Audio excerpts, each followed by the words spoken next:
Assalamualaikum warahmatullahi wabarakatuh. Perkenalkan, nama saya Muhammad Syahri Adhan, NIM 1810123110019. Ya, jadi saya akan menjelaskan dasar diperlukannya bimbingan konseling di perguruan tinggi dalam Satriyah 2020 di halaman 282 sampai 284. Pemberian dan layanan bimbingan mahasiswa tentunya bukan tanpa dasar ataupun alasan. Di antara problem yang sering dihadapi mahasiswa, baik dalam perkembangan studinya ataupun problem pribadinya, pada dasarnya karakteristik utama dari studi pada tingkat ini adalah kemandirian, baik dalam pelaksanaan kegiatan belajar dan pemilihan program studi maupun dalam pengelolaan dirinya sebagai mahasiswa. Hai, perkenalkan nama saya Rabiatul Janah, NIM 181012312222. Di sini saya akan menjelaskan mengenai hakikat bimbingan dan konseling di perguruan tinggi. Nah, di sini menurut Ahmad Juntika Nurisan tahun 2006 halaman 73, bimbingan dan konseling di perguruan tinggi adalah suatu proses pemberian bantuan kepada mahasiswa yang dilakukan secara berkesinambungan supaya mahasiswa tersebut dapat memahami dirinya sehingga ia sanggup mengarahkan dirinya dan dapat bertindak secara wajar sesuai dengan tuntunan keadaan, lingkungan kampus, keluarga, dan masyarakat dalam kehidupan pada umumnya. Selanjutnya yaitu ada dasar hukum bimbingan dan konseling di perguruan tinggi, yakni berasal dari usulan pembentukan unit pelaksanaan teknis bimbingan dan konseling di perguruan tinggi, sebagaimana termuat dalam lampiran pada surat edaran Kepala Pimpinan Perguruan Tinggi Swasta dalam wilayah keempat Koordinasi Perguruan Tinggi Swasta nomor 151 per atau garing K keempat garing Atku garing 1 garing 82 tanggal 12 Januari 1982. Dasar pemikiran operasional dirumuskan sebagai berikut. Bahwa setiap mahasiswa dalam kehidupan pada dasarnya tidak bisa lepas dari kesulitan-kesulitan, dan kenyataannya tidak semua mahasiswa mampu memecahkan kesulitannya sendiri, sehingga mahasiswa yang tidak mampu memecahkan sendiri itu perlu pertolongan orang lain.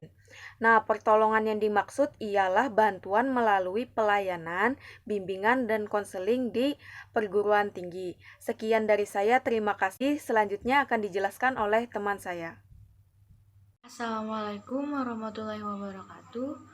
Perkenalkan, nama saya Astri Debika Putri, NIM 1810-123-120018. Selanjutnya, saya akan menjelaskan materi selanjutnya mengenai tujuan dari bimbingan dan konseling di perguruan tinggi. Jadi, secara umum, tujuan bimbingan pada perguruan tinggi ialah membantu mahasiswa dengan mengiringi proses perkembangannya melewati masa-masa di perguruan tinggi, sehingga mereka akan terhindar dari segala kesulitan, mengatasi kesulitan hingga membuat penyesuaian yang baik dan juga membuat arah diri sampai mencapai perkembangan optimal. Sedangkan secara khusus layanan bimbingan konseling bertujuan untuk membantu peserta didik agar dapat mencapai tujuan-tujuan pengembangan, yang mana itu meliputi yang pertama aspek pengembangan pribadi sosial, seperti mencapai tujuan dan tugas perkembangan pribadi sosial dalam mewujudkan pribadi yang mandiri dan bertanggung jawab. Yang kedua, aspek perkembangan belajar. Jadi mereka akan belajar secara efektif, dapat menetapkan tujuan dan perencanaan pendidikan, serta memiliki keterampilan dan kemampuan dalam menghadapi ujian. Dan yang ketiga yaitu aspek perkembangan karir, yaitu mereka mampu membentuk identitas karir, merencanakan masa depan, serta mampu mengenal keterampilan, kemampuan, dan juga minat. Sedangkan tujuan konseling sendiri di perguruan tinggi ialah yang pertama membantu mahasiswa untuk mengambil keputusan mengenai pilihan karir, seperti pilihan program pendidikan dan masalah lain yang bersangkutan dengan keputusan pendidikan. Yang kedua, memungkinkan mahasiswa lebih aktif dalam berinteraksi dengan orang lain, seperti teman sebaya, dosen, dan orang tua. Selanjutnya, membantu mahasiswa mendapat pemahaman diri dan penerimaan diri.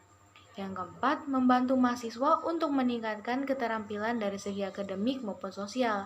Dan yang kelima yaitu memberikan dukungan kepada mahasiswa untuk mengatasi krisis emosional. Selanjutnya, tujuan bimbingan pada awal semester.